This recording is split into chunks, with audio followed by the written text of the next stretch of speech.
Napatigil ang lahat, pati ang maligayang tugtugin mula sa maliit na speaker na inilabas ni Aling Cora ay tila naputol sa ere.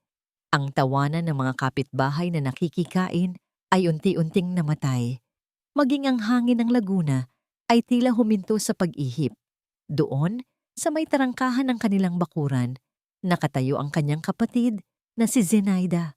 Isang pilit na ngiti ang gumuhit sa mga labi ni Eliana, ngunit naramdaman niya ang unti-unting panlalamig ng kanyang mga kamay. Bakit ngayon? Bakit sa pinakamasayang araw ng buhay niya sa loob ng maraming taon, ito dapat ang perpektong araw? Ang araw ng pagbabalik ng kanyang mga anghel. Kaninang umaga lang, ang puso ni Eliana ay halos lumundag sa kanyang dibdib sa sobrang kagalakan. Nagising siya bago pa man tumilaok ang mga manok. Ang isip ay abala na sa paghahanda para sa pagdating nina Leo at Miguel.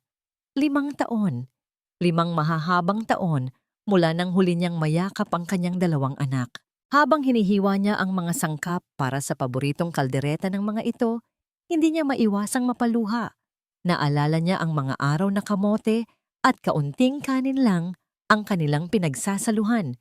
Naalala niya ang mga gabing halos hindi siya matulog kaiisip kung saan kukuha ng pambayad sa matrikula ng 2. Bawat patak ng pawis, bawat butil ng luha, lahat ng yon ay para sa kanila. At ngayon, ang lahat ng sakripisyo ay nagbunga. Isang makintab at itim na kotse ang huminto sa tapat ng kanilang maliit na bahay at ang buong barangay ay tila napahinto upang masilayan ito. Mula roon ay bumaba ang kanyang 2 anak. Hindi na sila mga payatot na binatilyo. Sila ay mga matitikas na lalaki, bihis na bihis, amoy mayaman. Sila ang kanyang mga hari, ang kanyang CEO. Nay! Sabay na sigaw ng 2. Nabitawan ni Eliana ang sandok na hawak. Tumakbo siya papalabas at sa gitna ng kanilang munting bakuran, naganap ang pinakahihintay niyang tagpo. Niyakap niya ng mahigpit ang kanyang mga anak, dinama ang kanilang init, sinamyo ang kanilang pabango, at umiyak na parang bata. Leo, anak. Miguel. Sa wakas, humihikbing sabi niya. "Na-miss ka namin, Nay," sabi ni Leo, ang kanyang panganay, habang hinahagka ng kanyang noo. Ang piging ay naging mas masaya pa sa kanyang inaasahan. Puno ng tawanan ng mesa habang nagkukwento sina Leo at Miguel tungkol sa kanilang buhay sa Manila. Sa kalagitnaan ng kainan, tumayo si Leo at itinaas ang kanyang baso. "Mga kaibigan, mga kapitbahay, gusto ko lang pong sabihin na lahat ng tagumpay namin ni Miguel ay dahil sa aming ina," sabi nito, at napuno ng palakpakan ang paligid.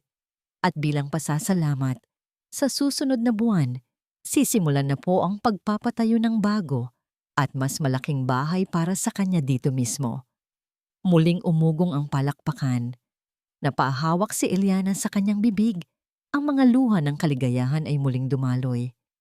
Ito na iyon, ang katuparan ng lahat ng kanyang pangarap. Ngunit ang pangarap ay biglang naging isang masamang panaginip.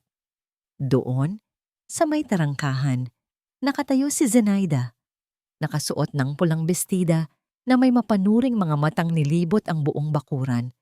Ang ngiti sa kanyang mga labi ay hindi umabot sa kanyang mga mata. "Ate," mahinang sabi ni Eliana. Naglakad si Zenaida papasok na para bang pag-aari niya ang lugar. "Mukhang ang saya-saya ninyo dito ah. Hindi man lang ako naimbitahan sa pagbabalik ng mga mahal kong pamangkin." "Tita Zenny!" Masayang bati ni Miguel na agad tumayo para magmano. Sumunod naman si Leo. "Ang lalaki niyo na," sabi ni Zenaida. Pinisil ang mga pisngi ng 2. Ngunit ang mga mata nito ay nakatuon kay Eliana. Mayroong isang bagay sa tingin na yon. Isang bagay na malamig at puno ng panunumbat. Sinubukan ni Eliana na ibalik ang saya. "Halika ate, kumain ka. Nagluto ako ng kaldereta." "Salamat, Eliana. Pero busog pa ako," sagot nito. Bago bumaling muli kina Leo at Miguel, "May gusto lang sana akong sabihin sa inyo. Sandali lang, Isang bagay na matagal ko nang gustong sabihin, pero ngayon lang ako nagkaroon ng lakas ng loob. Nagkatinginan ng magkapatid. Naramdaman ni Eliana ang pagbilis ng tibok ng kanyang puso. Isang hindi maipaliwanag na kaba ang biglang gumapang sa kanyang buong katawan. Hinila ni Zenaida ang dalawang lalaki, palayo sa karamihan, sa isang sulok ng bakuran kung saan hindi sila gaanong maririnig. Nakita ni Eliana kung paano bumulong ang kanyang kapatid. Nakita niya ang paunang pagkunot ng noo ni Miguel at nakita niya ang dahan-dahan pagkawala ng ngiti sa mukha ni Leo na napalitan ng pagkabigla. Pagkatapos ay nang hindi makapaniwalang tingin. Hindi niya marinig ang mga salita, ngunit ang lason ay malinaw na kumakalat. Pagkatapos ng ilang sandali, humarap sina Leo at Miguel.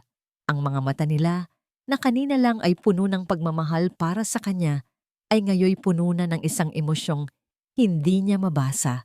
Isang halo ng galit at pagdududa.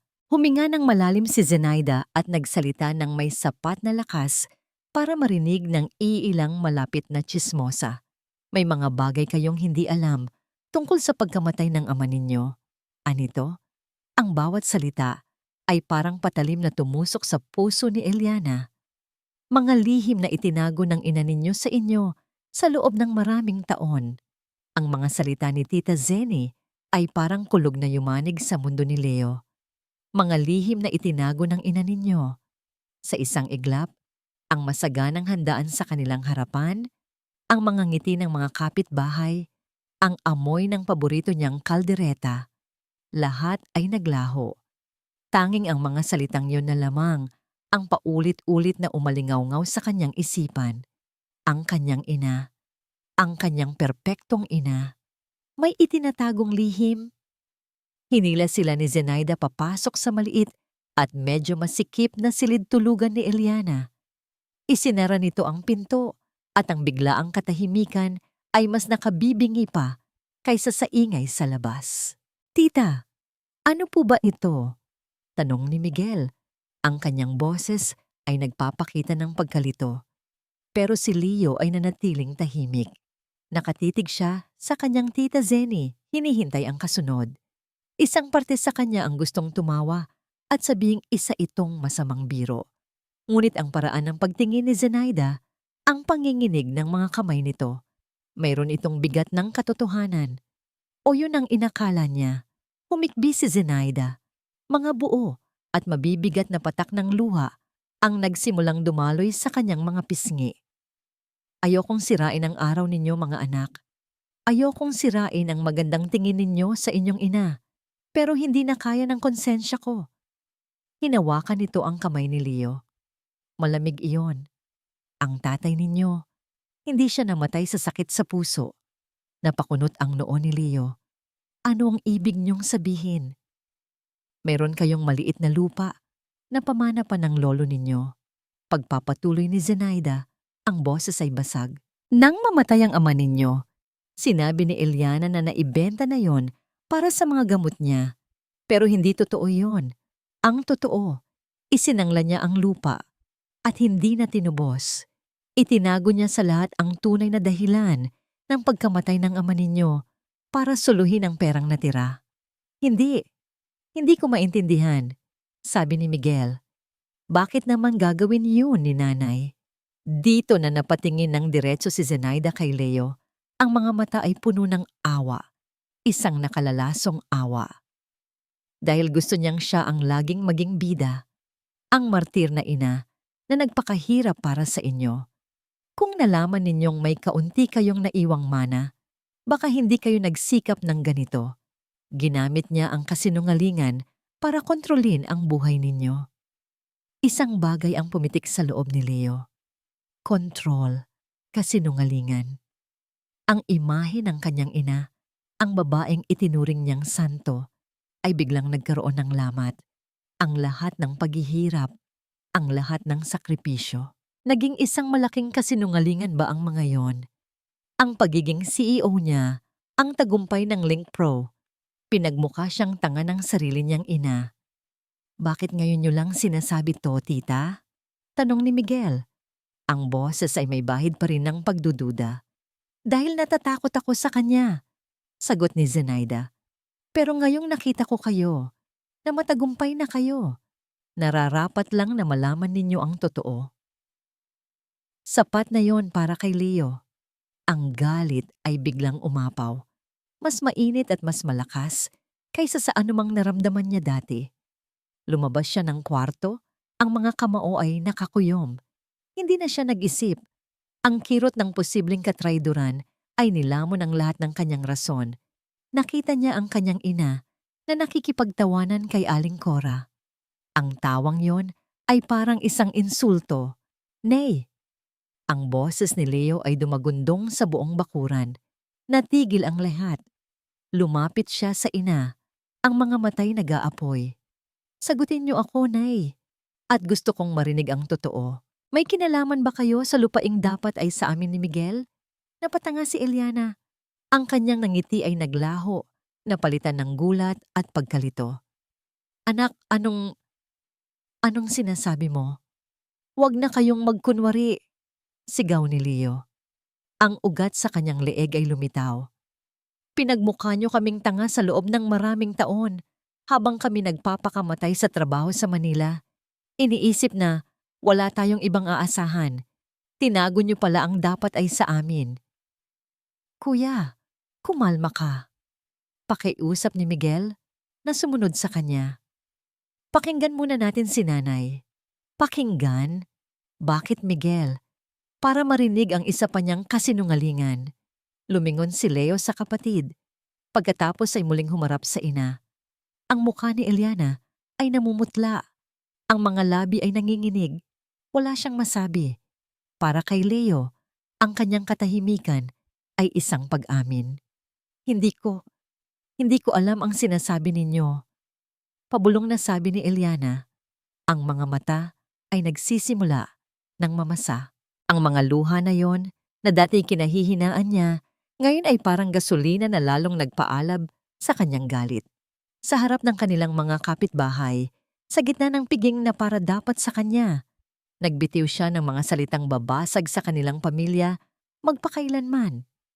Simula ngayon, sabi niya, ang boses ay malamig at walang emosyon.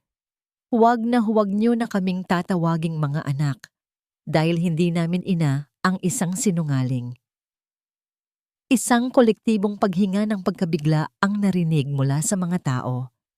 Nakita ni Leo ang pagbagsak ng mga balikat ng kanyang ina na para bang isang mabigat na bagay ang biglang pumasan dito. Hinawakan niya ng mahigpit ang braso ni Miguel. Tara na. Kuya, teka lang. Pagpipilit ni Miguel, ang mga matay nakikiusap. Ngunit hinila na siya ni Leo. Naglakad sila palayo. Nilagpasan ang mesang puno ng pagkain. Nilagpasan ang mga nakatulalang mukha ng mga taong kanina lang ay pumapalakpak sa kanila. Hindi lumingon si Leo. Ayaw niyang lumingon nang makasakay sila sa kotse. Sa katahimikan na bumabalot sa kanila, doon lang siya sumulyap sa side mirror. Nakita niya ang isang imahe na habang buhay na masusunog sa kanyang alaala. Ang kanyang ina, si Eliana, ay nakaluhod na sa lupa. Hawak-hawak ang dibdib. At bago niya paandarin ang sasakyan, nakita niya itong bumagsak. Walang malay sa mga bisig ni Aling Cora. Nay! Sigaw ni Miguel mula sa tabi niya. Ngunit imbes na bumaba, tinapakan ni Leo ang silinyador. Mabilis na umalis ang kotse, iniwan ang alikabok, ang gulo, at ang durog na puso ng babaeng nagbigay buhay sa kanila. Ang unang nagpagising kay Eliana ay hindi ang sikat ng araw, kundi ang amoy ng pinakuluang dahon ng bayabas. Isang amoy na pamilyar, isang gamot sa sugat. Ngunit ang sugat na nararamdaman niya ay wala sa kanyang balat.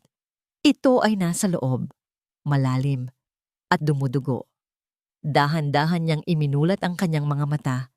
Ang kisame ng kanyang kwarto ang una niyang nakita. Sa isang sulok, may sapot ng gagamba na hindi niya napansin noon. Gaano nakatagal mula nang huli siyang naglinis ng may sigla? Tila 1,000 taon na ang nakalipas. Naramdaman niya ang pagkirot sa kanyang likod at ulo. Sinubukan niyang bumangon, ngunit isang kamay ang marahang pumigil sa kanya. Dahan-dahan lang, Ailey, sabi ni Aling Cora, ang kanyang matalik na kaibigan. May dala itong isang mangkok ng maligamgam na lugaw. Kailangan mong kumain. Wala pang laman yang tiyan mo mula kahapon. Umiling si Eliana, ang mga matay muling bumalik sa kawalan. Wala akong gana, Cora. Kahit kaunti lang, para magkalakas ka. Hindi sumagot si Eliana. Ang kanyang paningin ay napako sa isang bagay sa ibabaw ng maliit na aparador, ang larawan nilang tatlo. Kuha ito noong graduate si Miguel sa high school. Si Leo sa kanyang kanan, si Miguel sa kaliwa. Parehong nakaakbay sa kanya. Ang mga ngiti nila noon ay totoo. Walang bahid ng pagdududa. Isang butil ng luha ang pumatak mula sa kanyang mata at gumulong sa kanyang pisngi. Hinawakan niya ang kanyang dibdib. Ang sakit ay hindi pisikal, pero mas matindi pa ito sa anumang sugat. Ang mga salita ni Leo ay parang mga piraso ng bubog na paulit-ulit na tumutusok sa kanyang puso. Huwag niyo na kaming tatawaging mga anak. Hindi namin ina. Ang isang sinungaling. Bakit, Cora? Humihikbing tanong niya. Saan ako nagkamali? Hinaplos ni Aling Cora ang kanyang buhok. Wala kang kasalanan, Ailey. Alam nating lahat yan. Nilason ni Zenaida ang isip ng mga anak mo. Pero ang mga salitang iyon ay hindi sapat para alisin ang sakit. Dahil sa huli, ang kanyang mga anak pa rin ang humatol sa kanya. Tumanggi siyang kumain. Tumanggi siyang tumayo. Ang tanging gusto niyang gawin ay humiga roon, yakapin ang unan, at hintaying matapos ang lahat. Maya-maya, isang boses mula sa labas ang pumutol sa mabigat na katahimikan. Tita Eliana! Tita! Nagkatinginan sina Eliana at Cora. Ang boses na yon. Bumukas ang pinto ng kwarto at pumasok ang isang dalaga. Dala-dala ang isang bag at ang isang nipananggiting tila kayang magliwanag sa pinakamadilim na silid. Sofia! Iha! Gulat na sabi ni Eliana. Tita! Mabilis na lumapit si Sofia at niyakap siya ng mahigpit. Nabalitaan ko po ang nangyari. Dumiretso na ako dito mula sa bus terminal. Si Sofia, ang anak ng kanyang bunsong kapatid na nasa Cebu. Isang matalino at mabait na bata. Sa yakap ng kanyang pamangkin, naramdaman ni Eliana ang isang kakaibang init. Kumusta po kayo, tita? Huwag niyo pong isipin yun, sabi ni Sofia habang umuupo sa tabi ng kama. Pagod lang siguro sa biyahe sina Kuya Leo. Umiling si Eliana. Hindi, iha. Galit sila. Galit na galit sa akin. Tinitigan siya ni Sofia. Ang kaninang masayang mga mata ay biglang naging seryoso at matalas. Tungkol daw po sa pagkamatay ni Tito at sa isang lupa. Tumangulang si Eliana. Hindi na makapagsalita. Huminga ng malalim si Sofia. Hinawakan nito ang kamay ni Eliana.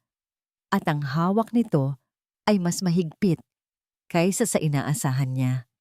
Hindi ito isang hawak ng awa, kundi isang hawak na puno ng determinasyon. Tita, sabi nito sa mahinang boses, hindi po ako naniniwala. May mali dito. Kilala ko po kayo. At kilala ko rin po si Tita Zenny. Sa simpleng mga salitang iyon, isang maliit na kislap ng pag-asa ang sumilay sa puso ni Eliana. Sa unang pagkakataon, sa loob ng 24 na oras, naramdaman niyang may isang taong naniwala sa kanya. Isang tao na nasa panig niya.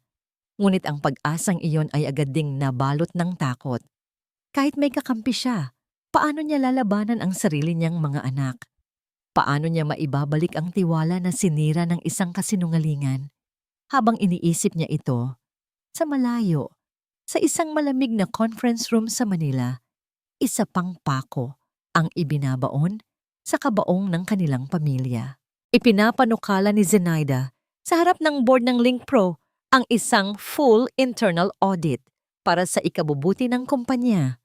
Ang target, ang departamentong pinamumunuan ni Miguel, at si Leo na nakaupo sa dulo ng mesa ay walang kamalay-malay na tumango. Approved! Mayroong kakaibang pakiramdam sa hangin ng Link Pro at si Miguel ang unang nakapansin nito. Dati, ang bawat sulok ng opisina ay pamilyar sa kanya. Ang ugong ng mga server, ang amoy ng bagong timplang kape, ang masisipag na pagtipa sa keyboard. Ito ang musikang binuo nila ni Leo mula sa wala. Ito ang kanilang pangarap.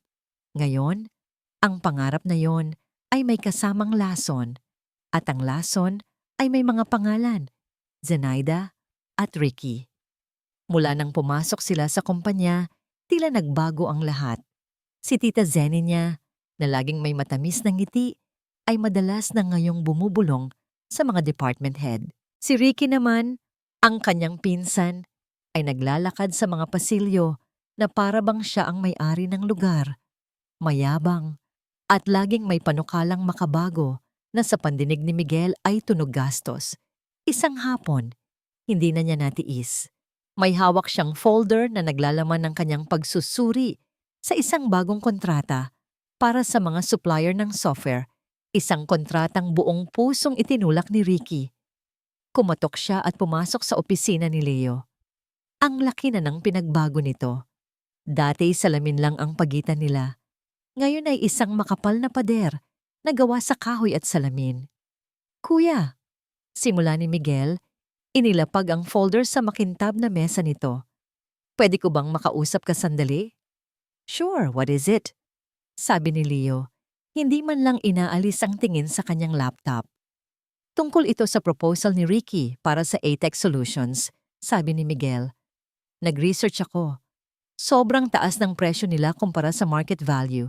At may nakita akong mga red flag sa background ng kumpanya. Baka shell company lang ito, kuya." Sa wakas, nag-angat ng tingin si Leo.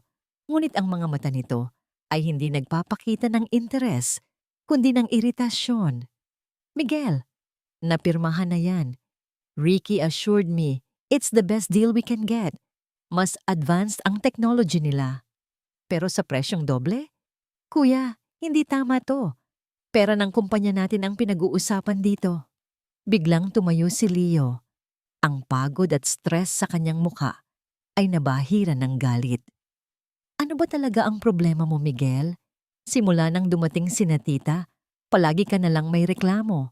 Baka naman naiinggit ka lang dahil may mga bago tayong ideya na hindi nanggagaling sa'yo." Ang mga salitang yon ay tumama kay Miguel na parang sampal. "Hindi yun totoo, kuya. Nag-aalala lang ako para sa atin." "Well, stop worrying." Halos pasigaw na, sabi ni Leo. "Ako ang CEO. Ako ang magdedesisyon kung ano ang makabubuti. Just do your job." Lumabas si Miguel sa opisina na may mabigat na dibdib. Ang kapatid na dati niyang kasangga ay tila naging isang estranghero. Kinabukasan, naramdaman niya ang epekto ng kanilang pag-uusap. Ang mga manager na dati masayang bumabati sa kanya ay ngayoy umiiwas ng tingin. May narinig siyang bulungan sa pantry tungkol sa pagiging kontrabida niya sa pag-unlad ng kumpanya. Si Tita Zenny niya. Mabilis kumalat ang kamandag. Isang hapon, lumapit si Ricky sa kanyang cubicle na may pilit ng ngiti. "Pinsan, heto na pala yung data na kailangan mo para sa quarterly report," sabi nito. Iniabot ang isang USB drive. "Pasensya na, medyo minadali ko lang. Baka may kaunting gusot. Pero tiwala naman ako sa'yo. Kaya mo yang ayusin." Mayroong maliit na boses sa isip ni Miguel na nagsasabing suriin niyang mabuti ang mga numero, ngunit isinantabi niya iyon. Pagod na siya sa pagdududa, pagod na siyang makipagtalo. Ginawa niya ang report base sa datos na ibinigay sa kanya. Nang gabing iyon, nagring ang kanyang cellphone. Si Leo. "Kuya, nasaan ang report mo?" Malamig na tanong sa kabilang linya. "Ipinasa ko na kaninang hapon sa email mo." Isang sandali ng katahimikan. Pagkatapos ay isang buntong hininga. "Miguel, ginagamit lang ba natin ang isa't isa? O talagang natatakot ka lang na mas magaling sila sa'yo?" Bago pa man makasagot si Miguel, ibinaba na ni Leo ang tawag. Napaupo si Miguel sa kanyang upuan, nakatulala sa itim na screen ng kanyang computer.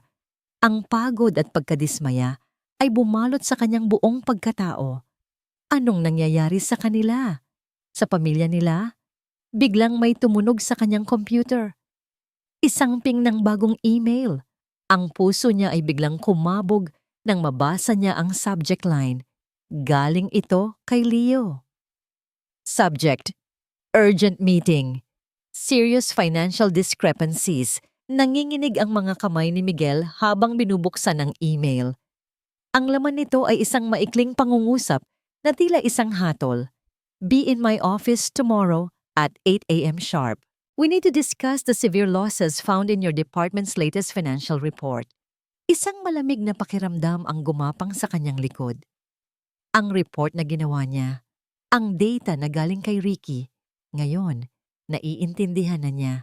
Ito ay isang patibong at siya ay pumasok dito nang walang kalaban-laban. Gabi bago ang pulong, hindi natulog si Leo. Nakaupo siya sa kanyang malaking leather na upuan. Ang tanging ilaw sa kanyang opisina ay nagmumula sa lampin sa gilid ng mesa. Sa kanyang harapan ay nakalatag ang mga dokumento na dinala ni Zenaida at Ricky. Mga spreadsheet na may mga naka-highlight na numero sa pula, mga graph na pabulusok ang direksyon, at isang buod na isinulat ni Ricky na nagdedetalye ng kapabayaan at masamang pamamahala sa panig ni Miguel. Hindi ko ito maintindihan, sabi ni Leo sa sarili habang paulit-ulit na tinitingnan ang mga numero. Paano nangyari ito? Baka masyado siyang naging kampante, anak, mahinang sabi ni Zenaida na nakaupo sa tapat niya. Inabutan siya nito ng isang tasa ng mainit na kape. Ang mukha nito ay nagpapakita ng tila taos pusong pag-aalala. Alam mo naman si Miguel, masyadong malambot ang puso. Baka napagkatiwalaan niya ang mga taong hindi dapat pagkatiwalaan. Hindi lang yan, Ama, sabat ni Ricky. May mga transaksyon dito na hindi dumaan sa tamang proseso. Mukhang may kickback na nangyari, Kuya Leo. Ang salitang kickback ay tumama kay Leo na parang kidlat. Ang kapatid niya, magnanakaw? Isang bahagi ng isip niya ang sumisigaw na imposible ito. Kilala niya si Miguel. Ngunit ang ebidensya ay nasa harap niya. Ang mga numero ay hindi nagsisinungaling. O iyon ang gusto niyang paniwalaan dahil mas madaling tanggapin niyon kaysa sa isiping nagkamali siya sa pagtitiwala kina Zenaida. Ang pag-amin sa pagkakamali ay isang kahinaan at bilang CEO, hindi siya pwedeng maging mahina. Gawin mo ang nararapat, Leo, sabi ni Zenaida. Ang kamay ay nakapatong sa kanyang balikat. Para ito sa kumpanya. Kung minsan, kailangan nating isantabi ang personal na damdamin para sa mas malaking kabutihan. Ang mga salitang yon ang naging huling tulak. Ang puso niya ay mabigat, ngunit ang kanyang isip ay buo na. Ang Link Pro ang kanyang buhay. At walang sino man, kahit pa ang kapatid niya, ang hahadlang dito. Kinabukasan, ang hangin sa conference room ay sobrang lamig. Nandoon ang mga department head, si Zenaida at si Ricky. Si Miguel ay pumasok sa silid. Ang kanyang mukha ay maputla, ngunit ang kanyang mga mata ay determinadong naghahanap ng kasagutan. Nagtama ang kanilang paningin, ngunit agad na iniwas ni Leo ang tingin niya. Sinimula ni Ricky ang presentasyon.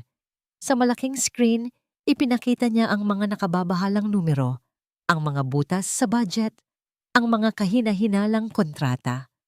Bawat slide ay parang isang dagok sa tiyan ni Miguel. Ito ay base sa mismong report na ipinasa ni Mr. Miguel Dizon kahapon.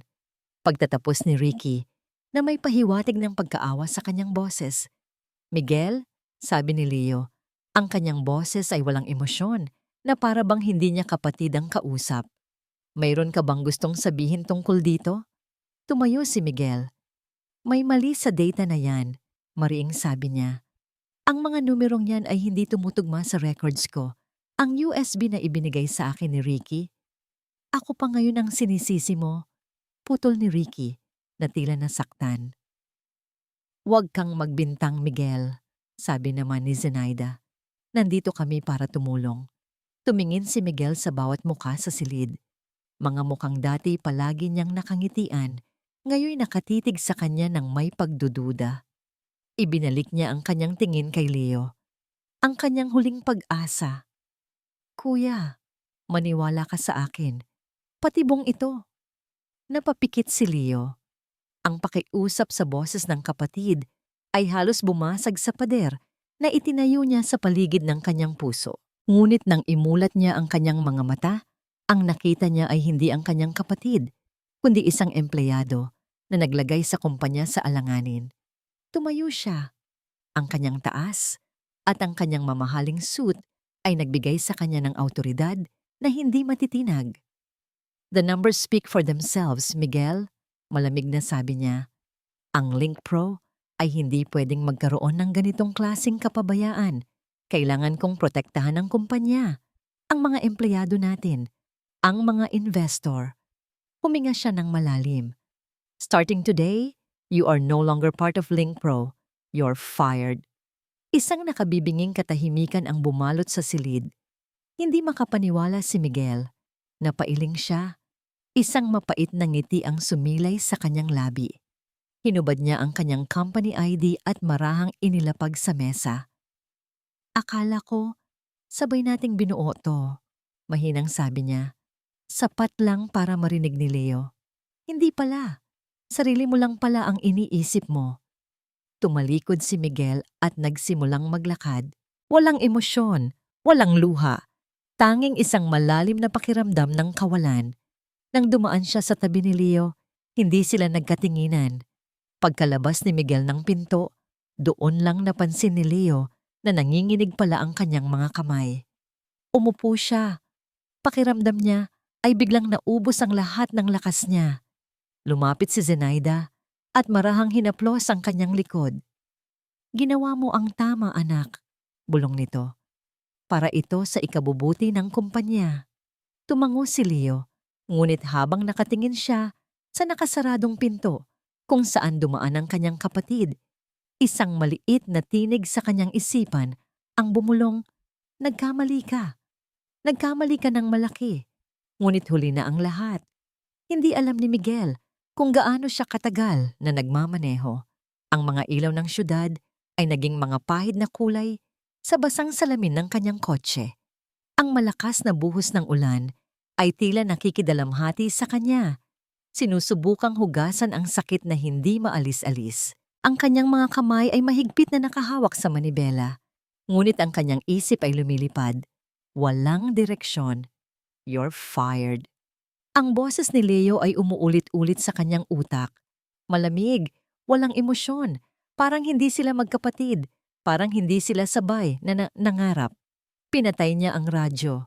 Ang katahimikan sa loob ng kotse ay mas nakakabingi. Dito, kasama lamang ang kanyang sarili, bumuhos ang lahat ng emosyon, ang galit, ang pagkadismaya, ang kahihiyan, at higit sa lahat, ang isang napakalalim na lungkot. Wala na sa kanya ang lahat. Ang trabahong pinaghirapan niya, ang kumpanyang itinuring niyang sariling anak, ang kapatid na tiningala niya. Hindi niya namalayan kung saan siya dinala ng kanyang mga paa o ng gulong ng kanyang sasakyan. Ngunit nang humupa ang ulan at nagsimulang sumilip ang buwan, isang pamilyar na amoy ang pumasok sa bentilasyon ng kotse. Amoy ng basang lupa. Amoy ng probinsya. Amoy ng tahanan. Nasa Laguna na siya. Ipinark niya ang kotse sa tapat ng maliit na bahay na matagal na niyang hindi nauuwian. Ang ilaw sa loob ay nakabukas pa. Sa bintana, naaninag niya ang anino ng kanyang ina na gumagalaw. Ano ang sasabihin niya? Na pinalayas siya ng sarili niyang kapatid? Na nabigo siya? Na ang anak na dapat sana'y isa sa kanyang mga anghel ay isa na ngayong ibong nabalian ng pakpak? Pinatay niya ang makina ng sasakyan at nanatili lamang sa loob. Hindi niya mahanap ang lakas para bumaba. Pagkaraan ng ilang minuto, bumukas ang pinto ng bahay.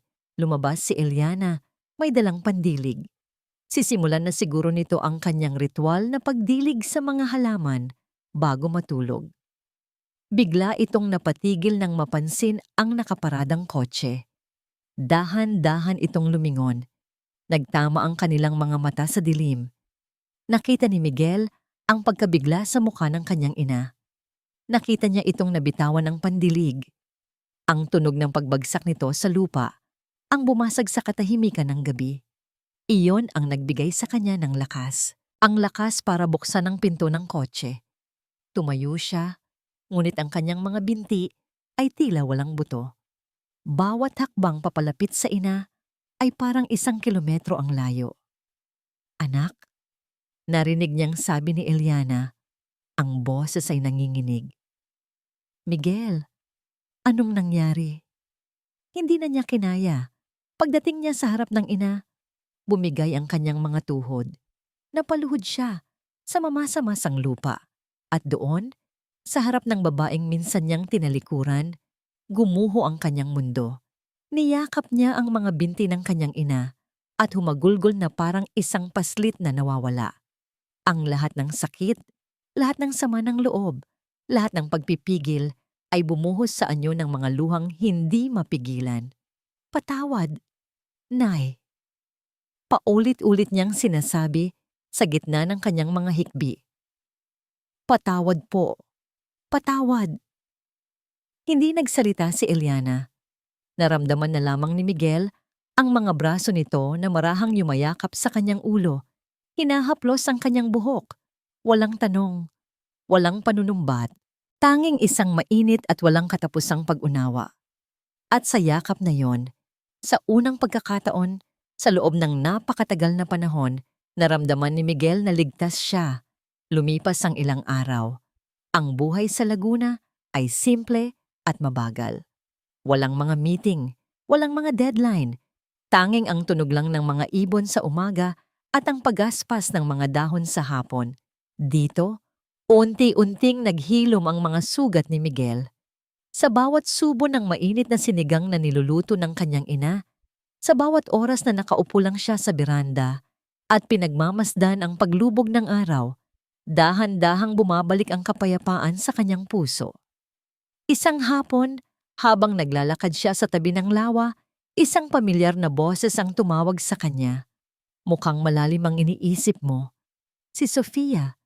Nakangiti ito sa kanya, isang ngiting simple pero totoo. "Medyo," sagot ni Miguel. Isang maliit na ngiti rin ang gumuhit sa kanyang labi. Naglakad sila ng sabay, walang nagsasalita sa simula. Ang katahimikan ay hindi awkward. Ito ay komportable.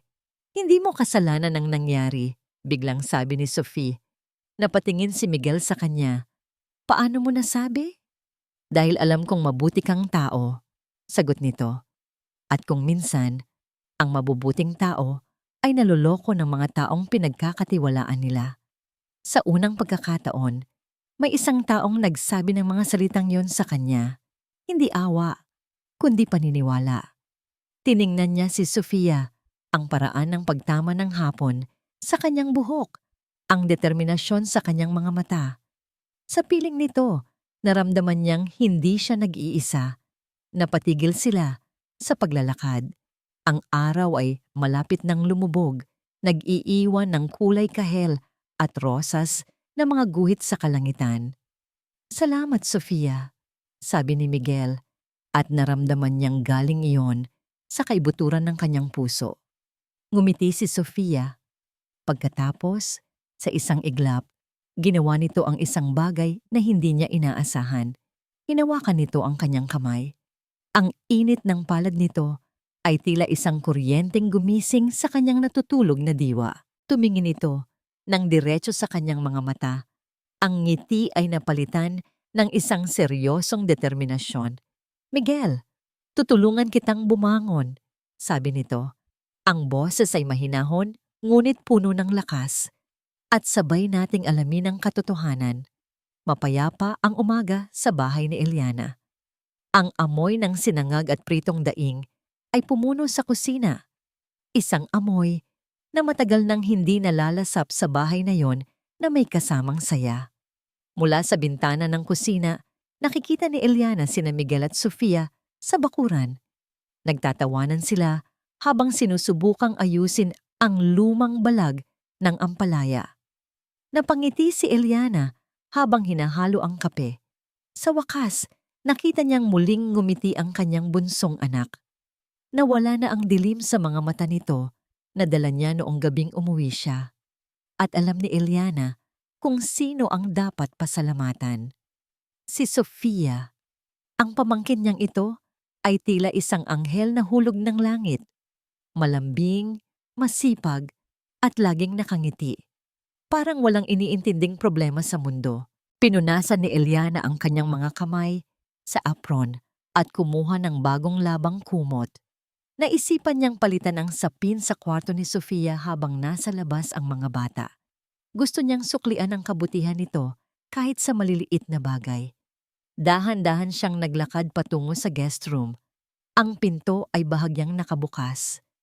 Akmang kakatok na sana siya nang marinig niya ang boses ni Sofia pero iba ang boses na ito. Wala ang malambing at masayahing tono na nakasanayan niya. Ang boses na naririnig niya ngayon ay seryoso, matalim, at puno ng awtoridad. At nagsasalita ito ng Ingles. Diretso at mabilis. Yes, sir. I've already secured the digital copies of the preliminary wire transfers. Confirm ko lang, attorney. Yes, exactly. Napatigil si Eliana. Ang kanyang kamay ay nakatigil sa ere. Attorney? Wire transfers? Negative, sir. Neither Leo nor Miguel is aware. They are being played perfectly. Yes. I have the evidence linking the offshore accounts directly to Zenaida and her son. Nanlaki ang mga mata ni Eliana. Offshore accounts? Zenaida? Sa sobrang gulat, nabitawan ni Eliana ang mga kumot na hawak niya. Blag. Biglang tumigil ang boses sa loob. Mabilis na bumukas ang pinto at bumungad si Sofia. May hawak itong cellphone sa isang kamay at ang kanyang laptop ay nakabukas sa kama. Nagkatinginan sila. Nawala ang nangiting pambata sa mukha ni Sofia. Ang nakita ni Eliana ay isang mukha ng isang babaeng matured, seryoso, at tila may pasan na malaking misyon. Tita, mahinang sabi nito. Sino ka ba talaga, Sofia? Nanginginig na tanong ni Eliana. Bakit parang ibang tao ka? Bumuntong hininga si Sofia. Isinara niya ang pinto at inalalayan si Eliana paupo sa gilid ng kama. Tita, makinig po kayo. Panimula nito, ang boses ay mahinahon na, pero nananatiling firme. Hindi lang po ako basta nagbakasyon dito. Ako po ay isang senior paralegal sa De La Rosa Law Firm sa Makati. At matagal na po kaming may iniimbestigahan. Investigasyon? Nalilitong tanong ni Eliana. Opo. Bago po mamatay si Mama, sinabi niya sa akin ang lahat tungkol kay Tita Zenny. Kung paano niya kayo inapi at kung paano siya nasangkot sa mga illegal na transaksyon noon. Paliwanag ni Sofia. Kaya nang malaman kong pumasok sila sa kumpanya ni na Kuya Leo, alam kong may masama silang balak. Binuksan ni Sofia ang kanyang laptop at iniharap kay Eliana. Sa screen, nakita ni Eliana ang mga komplikadong graph, mga numero at mga dokumento ng bangko. Hindi niya naiintindihan ang lahat, pero malinaw ang mga pangalang nakasulat doon. Zenaida Dizon at Ricky Dizon. Tingnan niyo po ito, tita. Turo ni Sofia sa isang hilera ng mga numero. Gumawa si Ricky ng mga pekeng kumpanya o shell corporations. Pinalalabas nila na bumibili ang LinkPro ng mga gamit at software sa mataas na halaga. Pero ang totoo, sa bulsa lang nila napupunta ang pera. Ito ang dahilan kung bakit nila siniraan si Miguel. Dahil si Miguel ang makakapansin nito. Napahawak si Eliana sa kanyang bibig. Diyos ko, ang mga anak ko. Ginagamit lang nila si Kuya Leo, tita. At kapag nakuha na nila ang lahat, iiwan nila ang LinkPro na baon sa utang. Naramdaman ni Eliana ang paghalalo ng takot at galit sa kanyang dibdib. Takot para kay Leo at galit para sa kanyang kapatid na walang awa. Pero sa gitna ng lahat ng ito, may naramdaman din siyang pag-asa. Hinawakan niya ang kamay ni Sofia. Anong gagawin natin? Kailangan nating sabihan si Leo. Umiling si Sofia. Hindi pa po pwede ngayon, tita. Hindi siya maniniwala. Masyado pa siyang bulag sa kanila. Kailangan natin ng matibay na ebidensya, ang smoking gun. Hinihintay ko na lang na gawin nila ang huling transaksyon, ang paglipat ng malaking pondo papunta sa account nila sa Cayman Islands. Tumingin si Sofia ng diretso sa mga mata ni Eliana. Ang tapang sa mga mata ng dalaga ay tila lumipat sa kanya. Malapit na, tita.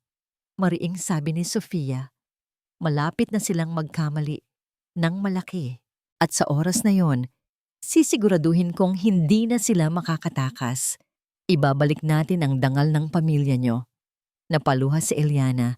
Pero sa pagkakataong ito, hindi dahil sa sakit. Luha ito ng pasasalamat. Niyakap niya ng mahigpit si Sofia. Salamat, anak. Salamat. Sa labas ng bintana, nagsisimula ng dumilim ang langit. Isang bagyo ang parating, pero sa unang pagkakataon, handa na si Eliana na harapin ito. May isang uri ng katahimikan sa tuktok. Ito ang natuklasan ni Leo sa loob ng ilang linggo, simula nang umalis si Miguel. Mula sa kanyang upuan bilang CEO, tila mas malinaw niyang nakikita ang lahat. Ang pagtaas ng kita, ang pagpasok ng mga bagong kliyente, ang walang katapusang papuri mula kay Zenaida at Ricky. Napakahusay mo talaga, anak. Laging sinasabi ni Zenaida sa kanya habang hinahaplos ang kanyang likod. Nakikita mo na?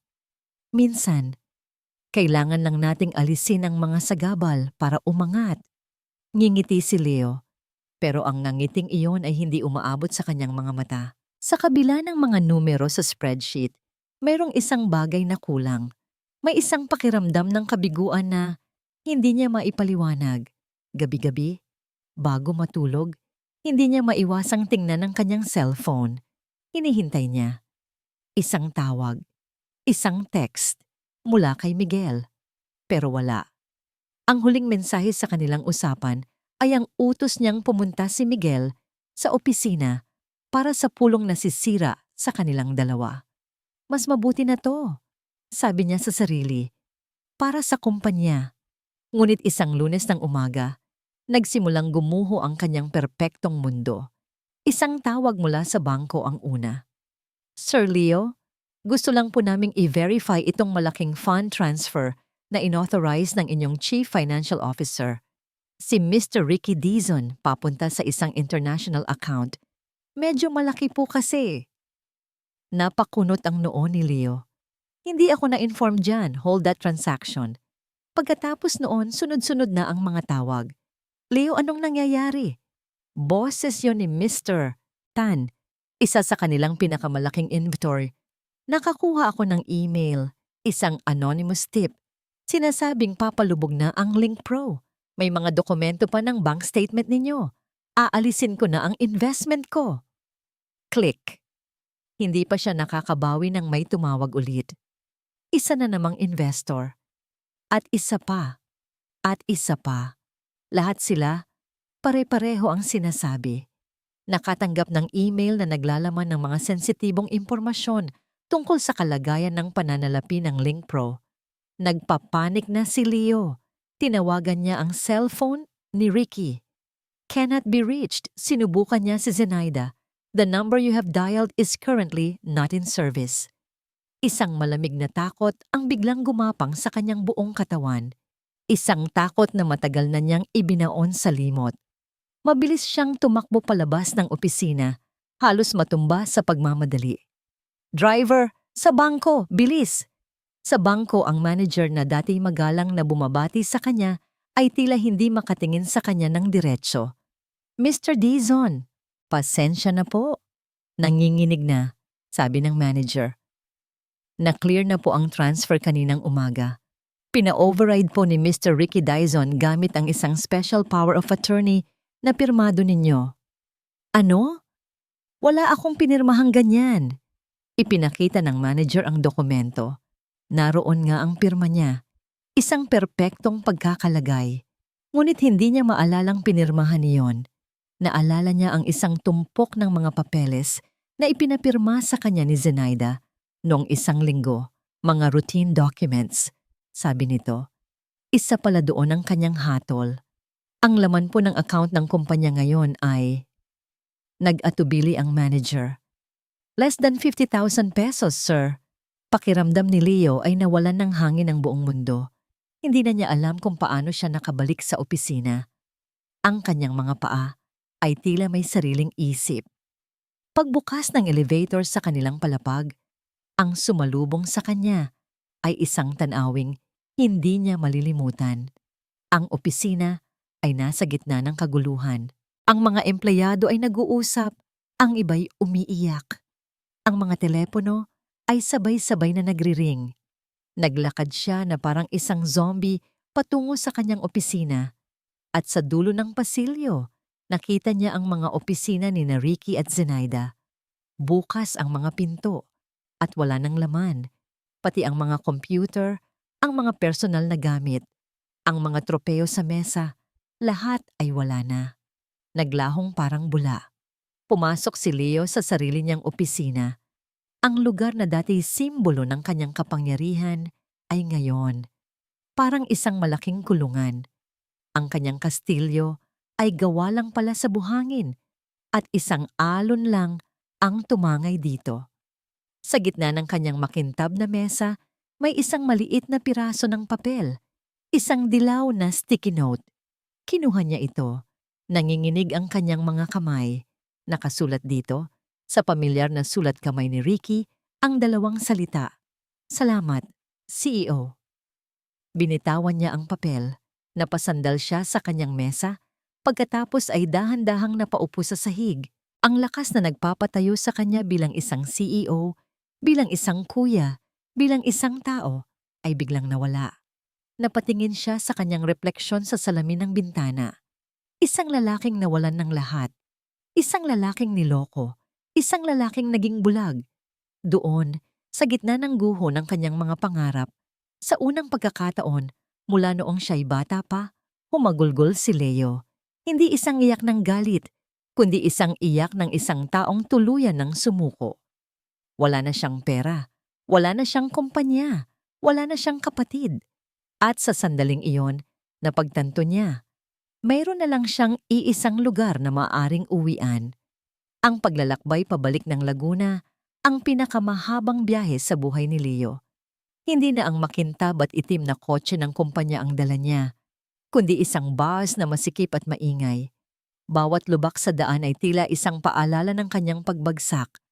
Bawat tawa ng mga pasahero sa kanyang paligid ay parang isang pangungutya. Nakasandal ang kanyang ulo sa bintana. Pinagmamasdan ang mga tanawin na mabilis na lumilipas. Ganoon din kabilis na wala ang lahat sa kanya. Ang dati CEO na tinitingala ay isa na ngayong lalaking nakasuot ng gusot na damit. May ilang araw ng balbas at may mga matang walang buhay. Pagbaba niya sa terminal, hindi siya nag-tricycle. Naglakad siya. Gusto niyang damhin ang bawat alikabok sa daan. Gusto niyang parusahan ang sarili. Nang matanaw na niya ang kanilang munting bahay, bumagal ang kanyang mga hakbang. Ang bawat metro ay parang 1 kilometro. Paano niya haharapin ang ina na kanyang itinakwil? Paano niya titingnan sa mata ang kapatid na kanyang sinaktan? Napatigil siya sa may tarangkahan. Nakita niya ang kanyang ina sa bakuran, nag-aalis ng mga tuyong dahon sa mga halaman. Si Eliana, ang babaeng isinumpa niya. Sa pag-angat ng tingin nito, nagtama ang kanilang mga mata. Walang salitang namutawi sa kanilang mga labi. Nakita ni Leo ang pagkabigla sa mukha ng kanyang ina na mabilis na napalitan ng isang emosyong hindi niya inaasahan. Hindi galit, hindi panunumbat, kundi isang malalim na awa at pag-aalala. Dahan-dahang ibinaba ni Eliana ang walis at sa isang kilos na sumira sa lahat ng pader na itinayo ni Leo, dahan-dahan din nitong ibinuka ang kanyang mga bisig. Isang imbitasyon, isang pagpapatawad. Hindi na napigilan ni Leo. Ang huling piraso ng kanyang pagmamataas ay gumuho. Tumakbo siya, hindi bilang isang CEO, kundi bilang isang anak na nawala. At sa wakas, ay nakahanap ng daan pauwi. Yumakap siya sa kanyang ina. Isinubsob ang kanyang mukha sa balikat nito, at doon, ang mga luhang kanina pa niya pinipigilan ay bumuhos na parang agos ng ilog. Nay, Nay, patawad.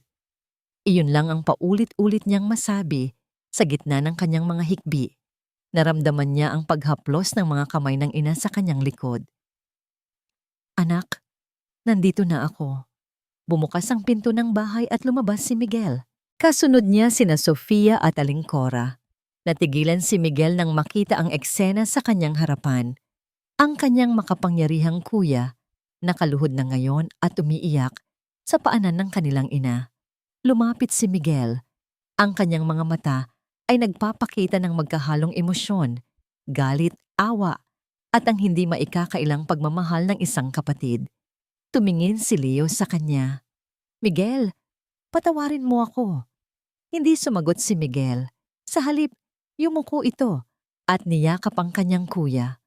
Sa yakap na yon, lahat ng sakit at sama ng loob ay nagsimulang matunaw. Nang gabing iyon, sa loob ng kanilang maliit na sala, ang bigat ng katahimikan ay halos hindi na makayanan. Hanggang sa hindi na natiis ni Aling Cora, tumayo siya, ang kanyang mukha ay seryoso. Mayroon kayong dapat malaman, isang katotohanang matagal nang itinago ni Eliana para protektahan ng lahat. Lahat ay napatingin sa kanya. Ang ama ninyo, panimula ni Aling Cora, ang boses ay nanginginig. Hindi siya namatay sa simpleng atake sa puso. Isang gabi, umuwi siyang sugatan at duguan. Inatake nga siya sa puso dahil sa stress at takot. May hinahabol siyang malaking utang. Utang? Gulat na tanong ni Leo. Hindi niya utang. Pagdidiin ni Aling Cora. Utang ni Zenaida. Malaki ang pagkatalo niya sa sugal noon. Pinagbantaan siya ng mga pinagkakautangan niya. Ang ama ninyo, sa kagustuhang protektahan ng kapatid niya, ang pangalan ng pamilya, sinubukan niyang makipag-ayos. Doon siya binugbog at doon na rin siya inatake. Isang nakabibinging katahimikan ang sumunod. At ang lupa? Mahinang tanong ni Miguel. Ibinenta ni Eliana ang lupa. Sagot ni Aling Cora. Ang mga matay nakatingin ng diretso sa magkapatid. Pero hindi para sa sarili niya. Ibinenta niya iyon para bayaran ang natitirang utang ni Zenaida at para sa gastos sa libing ng ama ninyo. Itinago niya ang katotohanan dahil iyon ang huling habili ng inyong ama. Ang protektahan ng kapatid niya, anuman ang mangyari. Isinakripisyo niya ang lahat para pagtakpan ang kasalanan ng kapatid niya, para lang hindi masira ang tingin ninyo sa inyong tita Zenny. Ang bawat salita ay parang isang martilyo na dumurog sa puso ni Leo at Miguel. Tumingin sila sa kanilang ina.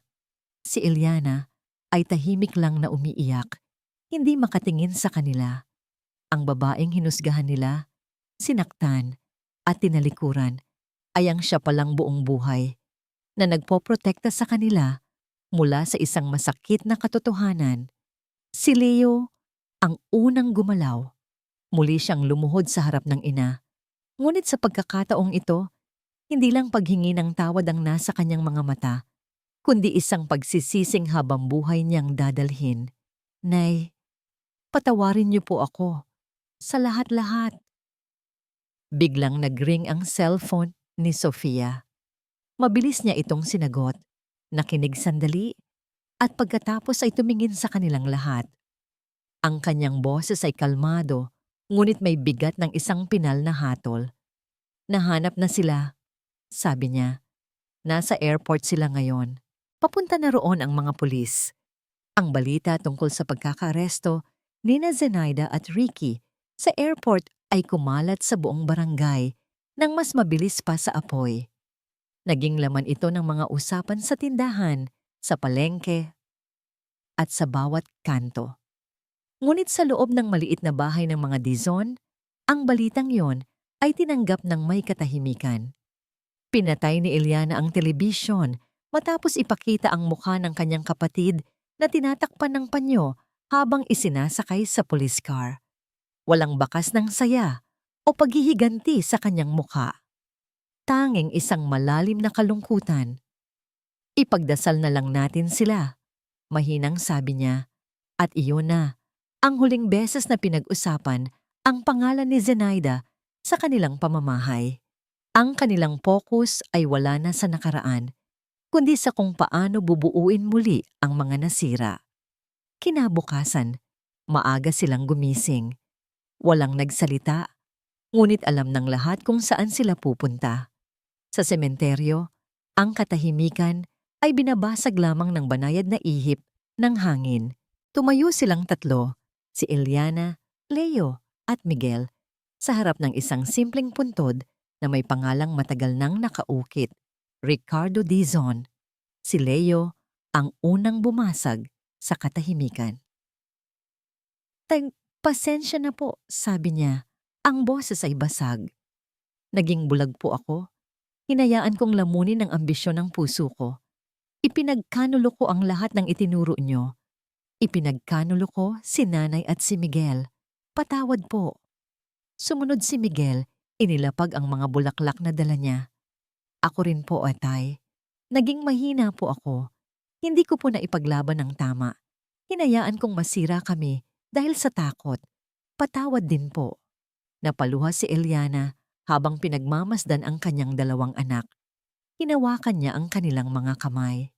Ang ama ninyo, simula niya, ang tanging pangarap niya ay ang makita kayong magkasama at nagmamahalan, ang makita kayong buo. Yun lang. At alam kong nasaan man siya ngayon, masaya siyang makita kayo na muling magkasama. Tumingin si Leo kay Miguel. Sa mga mata ng isa't isa, nakita nila ang pagsisisi, ngunit higit pa roon, nakita nila ang pagpapatawad at ang hindi mapuputol na ugnayan ng magkapatid. Niyakap nilang muli ang isa't isa, isang yakap na mas mahigpit at mas makahulugan kaysa sa lahat ng yakap nila noon. Pag-uwi nila, ang bigat sa kanilang mga dibdib ay tila nabawasan. Sa sala, naghihintay sina Aling Cora at Sofia. May dala silang mainit na pandesal at kape. Ano na ang plano ninyo ngayon? Tanong ni Aling Cora. Nagkatinginan ang magkapatid. Wala na ang Link Pro, sabi ni Leo. At sa unang pagkakataon, ang mga salitang yon ay hindi na nagdulot ng sakit. Pero hindi pa naman huli ang lahat. Nasa atin pa rin ang kaalaman natin. Dagdag ni Miguel, isang bagong kislap ang makikita sa kanyang mga mata. Ang karanasan. At ngayon, ang leksyon. Kung gayon, sabi ni Sofia na may ngiti sa kanyang labi, bakit hindi tayo magsimula ulit? At doon, sa gitna ng kanilang maliit na sala, sa ibabaw ng isang lumang mesa, nagsimula ang isang bagong pangarap. Hindi ito kasing laki ng Link Pro, hindi ito kasing tanyag, pero ito ay mas matatag. Iminungkahi ni Miguel ang pangalan, Bukas Tech, isang pangalan na sumisimbolo sa pag-asa at sa bagong umaga. Si Leo ang namahala sa business plan gamit ang lahat ng natutunan niya. Ngunit sa pagkakataong ito, may kasama ng integridad at pagpapakumbaba. Si Miguel ang namuno sa technical side, ang kanyang pagiging malikhain ay muling nabuhay. Si Sofia ang naging legal counsel nila, sinisiguradong lahat ay nasa tama. At si Eliana, ang kanilang ina, ang naging puso ng lahat, ang tagapayo, ang tagaluto ng kanilang merienda, ang hindi natitinag na pundasyon ng kanilang lakas. Ang kanilang unang opisina ay ang garahe ng bahay. Ang kanilang unang computer ay ang luma, ngunit maaasahang laptop ni Sofia. Ang kanilang unang kliyente ay ang kooperatiba ng mga magsasaka sa kanilang bayan, na tinulungan nilang gumawa ng isang simpleng sistema para sa kanilang inventaryo. Hindi ito madali. Maraming pagsubok. Ngunit sa bawat hamon, hindi na sila nag-iisa. Magkasama nilang hinaharap ang lahat. Isang hapon, ilang buwan ang nakalipas, Nakatayo si Eliana sa may bintana. Pinagmamasdan niya ang kanyang 2 anak sa garahe, nagtatawanan habang nag-aayos ng isang computer. Sa tabi ni Miguel, nakangiting nakikinig si Sofia. Isang pamilyar na init ang muling gumapang sa puso ni Eliana. Ito na yon, ang tunay na tagumpay. Hindi ito nasusukat sa laki ng bahay o sa kinang ng kotse. Nasusukat ito sa init ng pagsasama, sa lakas ng pagpapatawad at sa pag-asang dala ng bawat bagong umaga. Napangiti siya, isang nangiting totoo, payapa at puno ng pasasalamat. Ang bagyo ay tapos na at sa wakas, ang pamilya Dyson ay muling buo. Sa screen ng computer sa loob ng garahe, umiilaw ang logo na sila mismo ang gumawa. Isang sumisikat na araw sa likod ng 2 kamay na magkahawak. Sa ilalim nito ay ang kanilang slogan, Building a Better Tomorrow Together.